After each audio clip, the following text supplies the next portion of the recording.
So hello and welcome to this Nordic Deliberation Learning Call.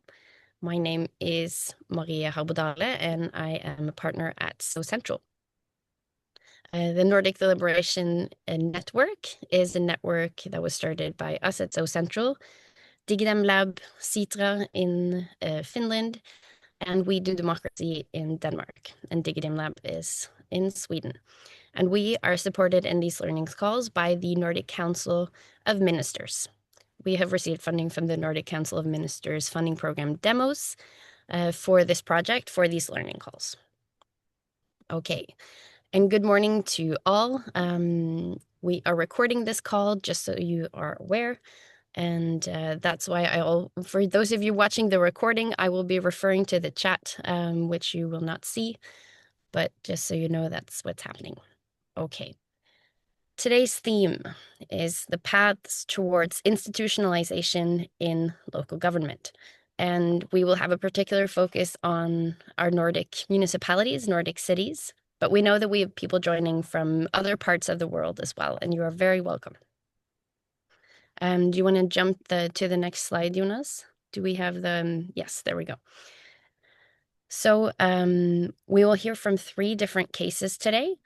We have Trondheim Municipality joining us from Norway. Then we have the city of I can't pronounce it properly, and I'm so sorry, Antti, but Jyväskäla, Finland. And finally, Jenny from the city of Gothenburg. And then we will move into an open discussion where all of you are very welcome to join with your questions, but also your insights and experience. And we will see where this conversation takes us. I just want to mention also that we have more learning calls coming up in the fall so that we will be able to connect again. And we have a mailing list that some of you have signed up to and you can sign up to after as well so that you can keep getting invitations. All right. Do we have any more slides from us, Jonas, or is that the last one? Yeah, there we go. The Nordic Deliberation Network was started not long ago. It is a partnership between those of us in the Nordic countries who are working to strengthen deliberative democracy and a shared ambition that we can actually together in the Nordic countries bridge the gap between citizens and the political system. And so SoCentral, Sitra, Digidem Lab, and We Do Democracy work together on projects, on these learning calls to share knowledge and find collaborations and together to nurture deliberative democracy. And today we are going to focus on citizens' assemblies in municipalities, but also the different parts of a citizens' assembly and how they can fit into local democracy in the Nordics. So a quick rerun for those of you who aren't intimately familiar with citizens' assemblies. They consist of a sortition process where citizens are randomly selected based on a few select criteria so that they represent the whole of the population. And then there's also a part of knowledge sharing and deliberation, meaning that the citizens are given information by experts and witnesses and discuss this information together. And finally, they make recommendations to decision makers. That is like the very basic explanation of a citizens' assembly. And we will dive right into it. So I am first going to hand it over to a fellow Norwegian, Tove Karlsen at Trondheim Municipality. So please, Tove, you can go ahead. Thank you very much. I'll see if I can get this to work. Hopefully, I'm sharing my screen now. Is it working? Yes, it's working. Okay. Fantastic. I'm really excited to talk a little bit about the citizen assembly experiences we have gathered in the municipality of Trondheim. I'm going to show you a few examples of our experience and what we have been doing. And I know that Arild is in the audience, and he's actually been part of more citizen panels in Trondheim than I have. So feel free, Ari, to jump in or add some extra reflections if you like. I'm going to take you through 3 of the citizen panels that we have been working with over the last 5 to 7 years. And the first one was back in 2020. It's called Borgerkraft, and I've shared some visuals from that panel as well. The aim for this panel was, for us, this was a little bit early days. So it's our first kind of attempt of engaging and involving citizens in our municipal decision making. And this particular project were aiming to foster sustainable development in a socio-economic disadvantaged suburb. I think that several of the other Nordic countries also have a similar model. In Norway, it's called Områdeløft, and it aims to better living conditions, really, for people living in disadvantaged areas or in areas with socioeconomic disadvantages, really. For this particular project, there was a citizen jury of 16 local participants. So they were selected from that particular area, and their job were to evaluate and choose different initiatives that was brought on by other people living in the area. And some of the results we see in some of the slides here. For instance, lighting and putting light to areas that were considered to be dark or scary or not used was one of the aims, and making facilitating for youth to meet and to do sports, to hang out, to have places to meet and develop. That was really important. After this program that went on for several years, it actually ended in 2020, 2021, I think. We could see that the people living in the area had a stunningly high I'm sorry, rate of satisfaction. They really liked living there, and their happiness with being a citizen in that particular area was staggering 85%. So that was really, really valuable and really proof of the pudding, so to say. This worked. In 21 to 22, the municipality were developing a new societal master plan and wanted to engage and involve the citizens in that process. We hosted a huge citizen panel, 50 participants. They were gathered through over 4 sessions through that winter 21-22. And had a 5th session, which was a dialogue meeting with the politicians. There were 8 thematic focus areas for the meetings, and the results were 4 quite concrete thematic recommendations. As you can see in the wheel that I've included in the visuals, quite a lot of the input and the deliberations and advices from the panel were included in targets or strategies or goals in the new societal master plan. The process also included a children's panel where the children were invited to draw their perfect city and perfect future, which is also a part of the material for the master plan. Just recently, last year, we held a citizen panel on a very technical topic. This is also a part of a net zero city project, EU founded, together with Sintef and Statkraft Varme, which at the time were the owner of the plant where we wanted to capture carbon from. So in order to become a carbon neutral city, we have to address the largest carbon source in the city, which is waste to energy plant, which contributes to 25% almost of our carbon emissions in the city. So the question we asked the citizen panel were, how can we implement CCS and the waste to energy plant in a sustainable way that the citizens feel is just and sustainable for all?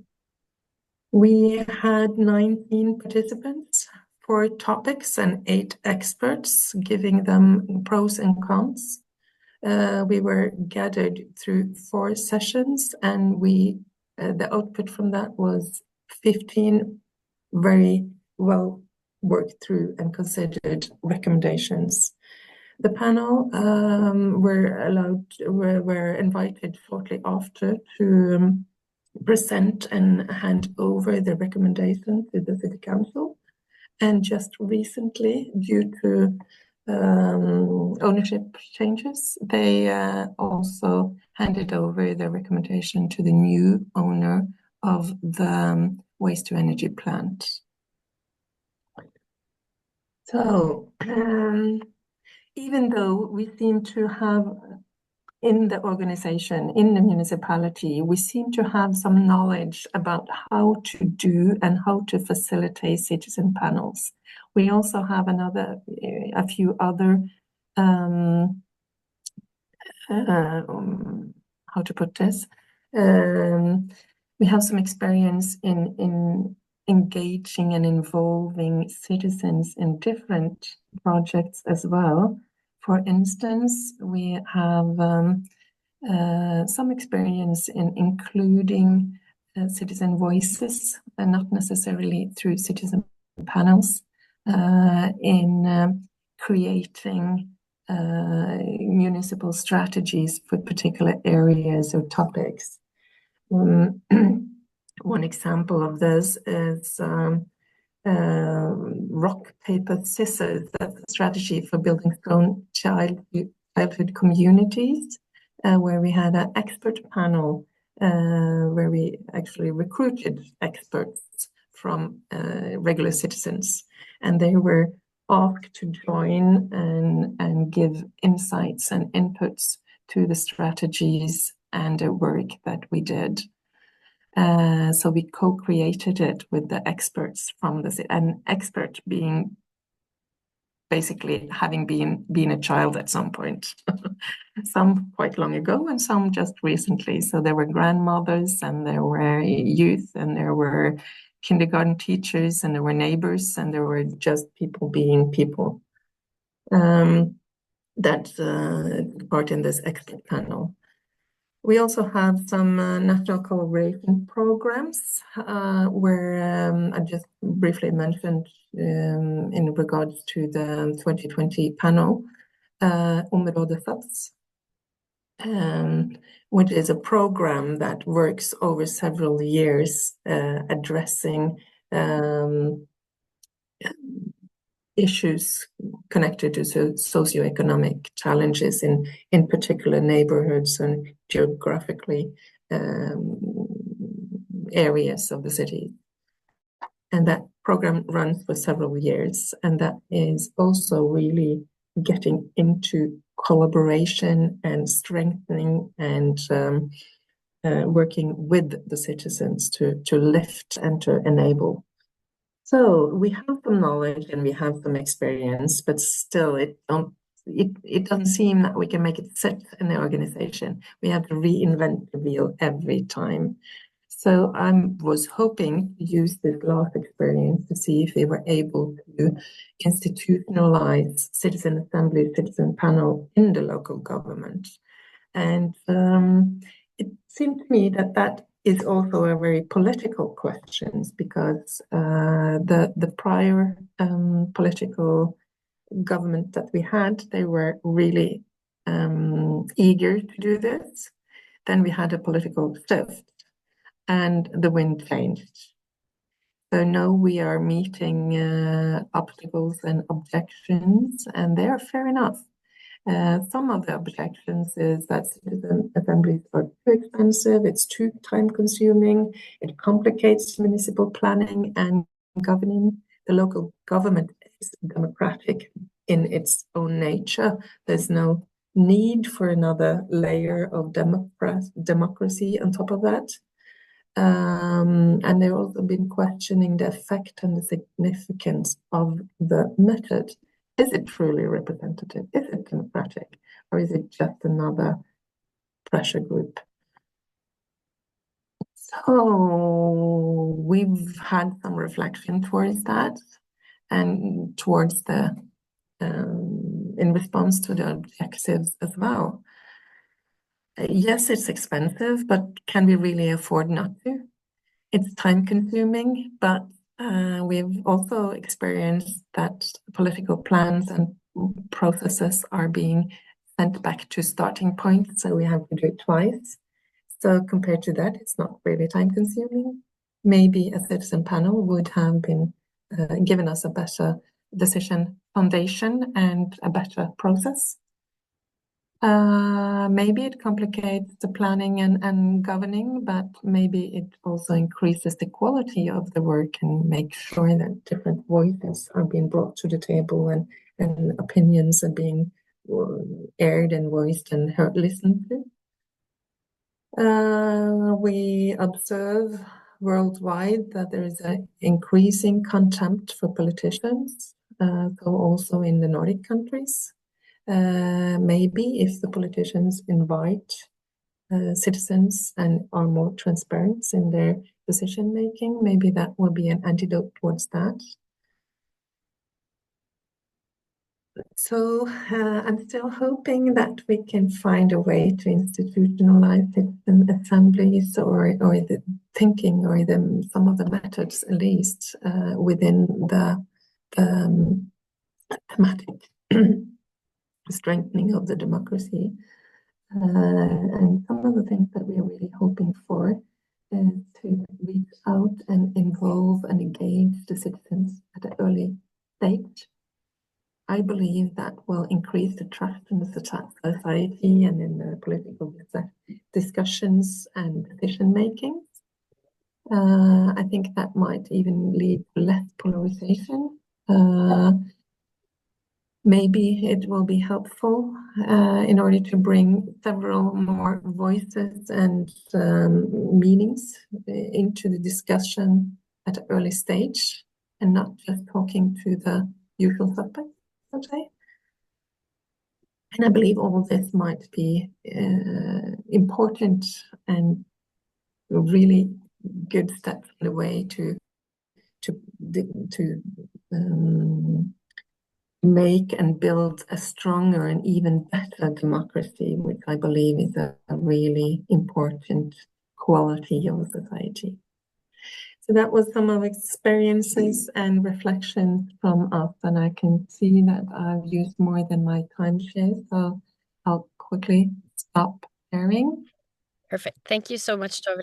And we will go to our next presenter, and then you can note your questions in the chat or keep them for later, those of you watching. Our next speaker is Antti Rajala from the city of Jyväskäla in Finland. So please, Antti, go ahead and share your screen. Yes, thank you. Do you see my screen? Yep. And still you see. Yeah, great.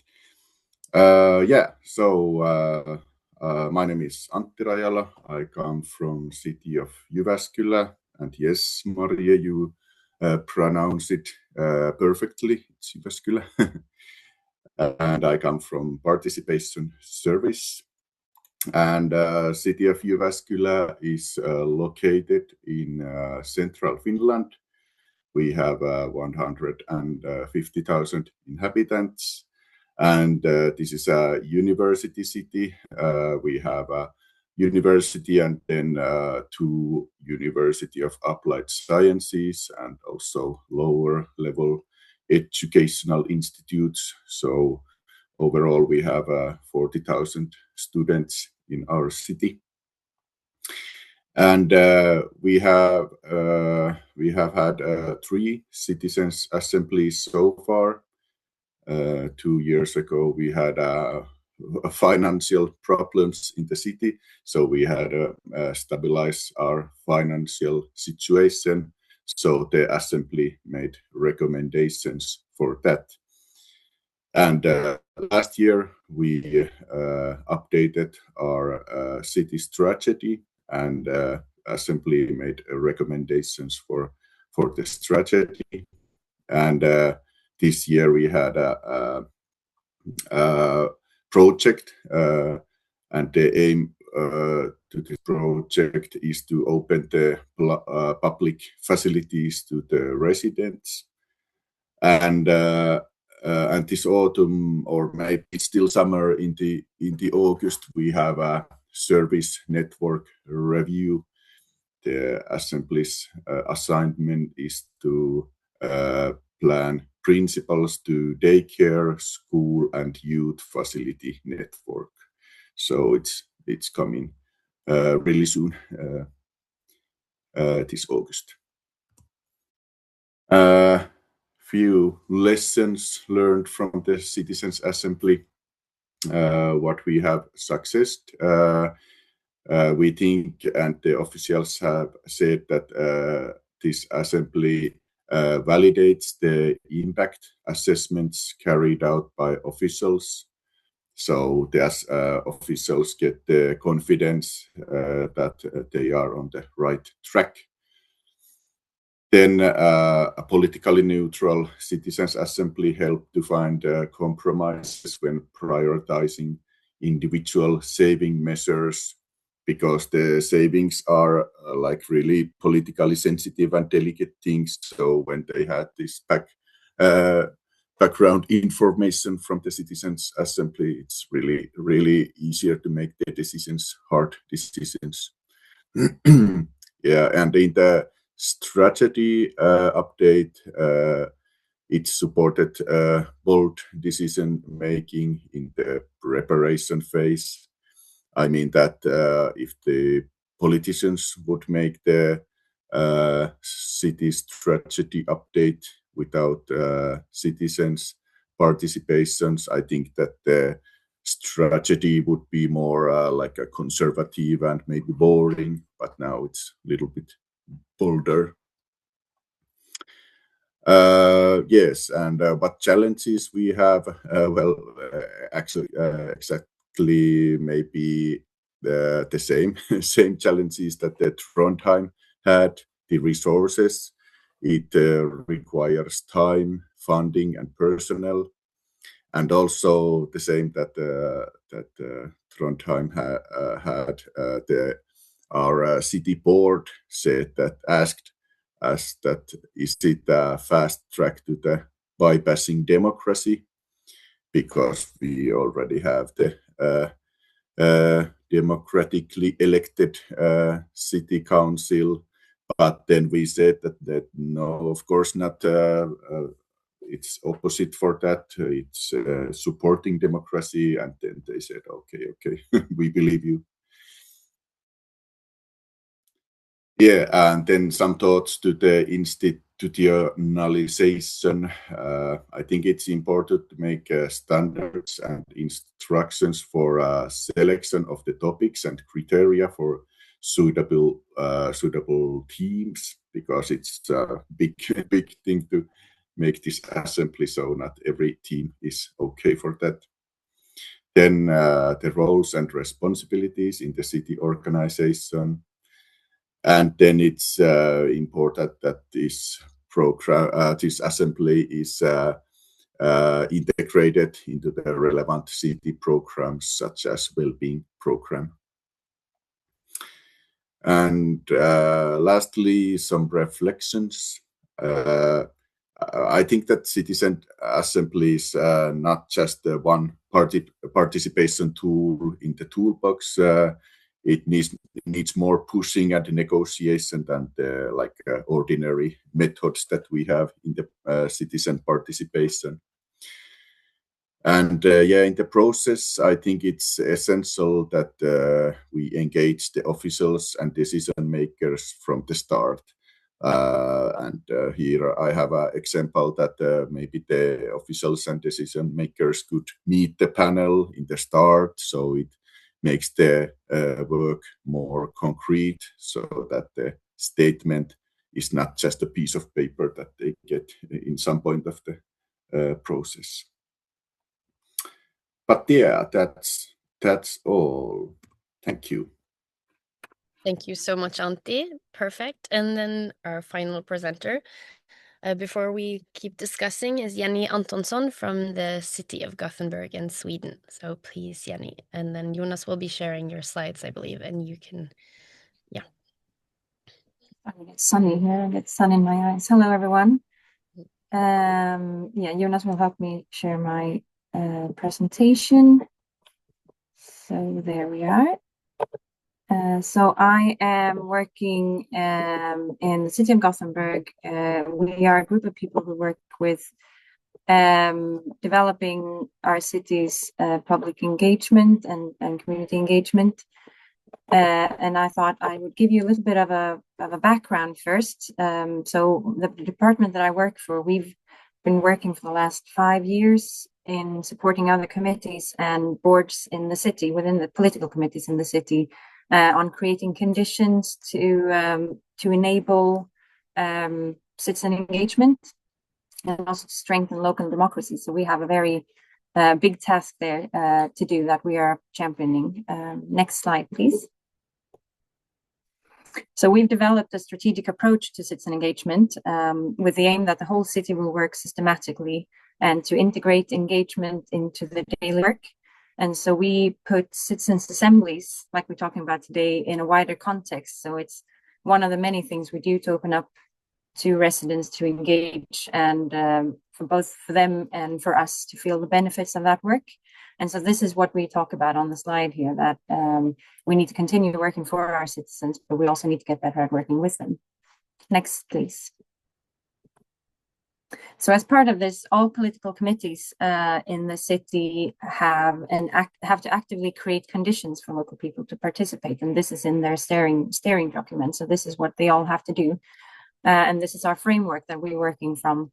And my committee and my department, we're championing this work and supporting the rest of the organization. And we're far from perfect in our execution of this, but it means that we work systematically, and we want to work systematically. And we see it,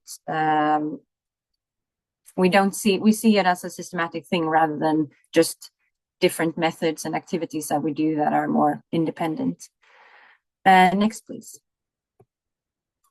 So we offer a range of support to keep this systematic approach across the organization. And this spring, if you click again, we have also integrated citizens' assemblies into our engagement toolkit.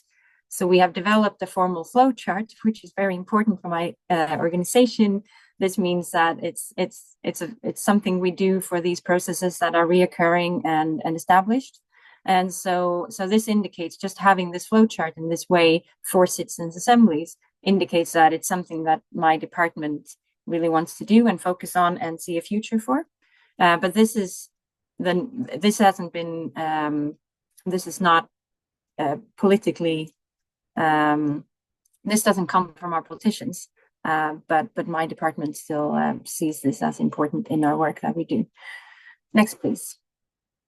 So to get into our work with citizens' assemblies, we have a responsibility, my department have a responsibility for the process of citizens' assemblies and the execution, but we work together with other departments and other committees regarding remit and content and recommendations. So we are more the ones who push it forward and to make it happen, rather than the ones who actually want the recommendations and can continue to work with them. And so since 2024, we've finished 2 assemblies, and we have one more that we're planning for, that we're in the process of doing next year, probably. Next, please. You can click one more time. Yeah, that's it.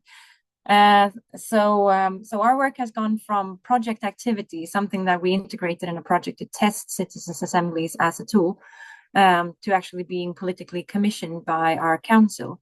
So the first one that we did, which where the Citizens Assembly met in 2024, that was, like I said, part of a project that we wanted to try how we can engage people in our work, in our transition work to climate transition. So if you click again, please.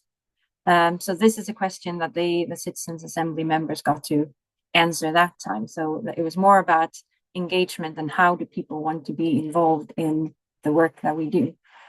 And then that led to a number of recommendations, and these recommendations, several of them, there were 6 recommendations, and several of them went into the next year's budget. So the politicians picked them straight out and put them in the budget, including doing another Citizens Assembly, which if you click again, please, maybe a few times. Yeah, thank you. So the pink square there is what was in the budget. So they wanted us to further develop our work with citizens assemblies and develop the process and the like how we work with the method. And so what we did was we found one of our committees, political committees, who wanted to lead that, and who had difficulties in how to prioritize, and they hear a lot from people, but they wanted to hear from a wider group of people, or understand what people think who are not already contacting them. And so they came up with this question about how to prioritize the space in the city center and the public space that we have, particularly between green spaces and transport like traffic and cars, and especially in the city center. And so we did that, and been working on that now for last year and this spring. And so we finished our last meeting with the assembly members now in May. And so now we're like wrapping up and finishing that work. But what we have got again is the council wanting us to do yet another one, and that's what came in the budget for this year. So we started working, my colleague Anne, who is also here in this call, we started working on this beginning of this year. So we've been doing 2 assemblies in parallel, 2 processes. So if you click again, please. Yeah, you can get everything out.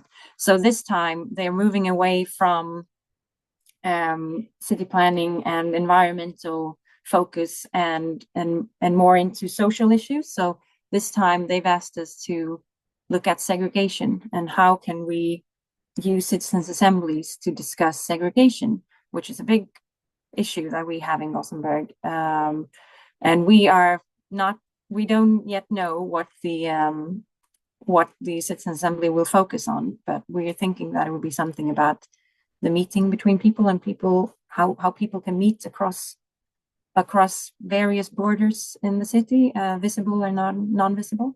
So we'll see where that ends up, but that's something we're working on at the moment. Next slide, please. So yeah, so what do we, thank you. So what do we learn from the citizens assemblies? It feels like a whirlwind at the moment because we're doing several processes at once, and there's a real interest from our politicians in doing this. And it's a great opportunity for us to develop our knowledge and our structures within deliberative democracy and the work that we do in general with public participation and citizen engagement. So it helps us do the other work that we do as well. But on the other hand, we experience that it's sometimes seen as a silver bullet, like a method like no other that can untie big knots. If we just do it good enough, if we just work hard enough, then we'll be able to solve all these big problems that we've had that we've worked on for years. And at the same time, we who run that process, we are also struggling to, you can click up the next one, please. We're also struggling to with the onboarding of other departments and other committees. So they see it as something that they think that we should do, because we lead this work on public engagement in the city. So therefore they see that, oh, well, citizen engagement, that's also your thing. Because the issue that we have is that our council has said, we want you to make a citizens assembly, but they've not said why. So that is something we're struggling with, that we're doing it in reverse. We're starting from the wrong end of things, where we have to come up with the aim for it and then like the question that we need to solve, rather than having that first and then deciding that citizens assemblies will be a good way of doing it. So it leads to time-consuming work between departments.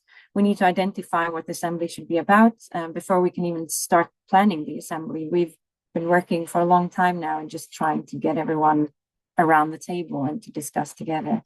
And departments are not always happy about this. So they can be quite reluctant to taking the role that they should take, or they need to take, when they realize how much work it is. And that you have to work in a different way, not in your silos. So it's challenging. And the last thing is, if you click again, please, that it's also very political. And, you know, I agree with everything that Tove, Lill, and Antti said as well, that we see the same things.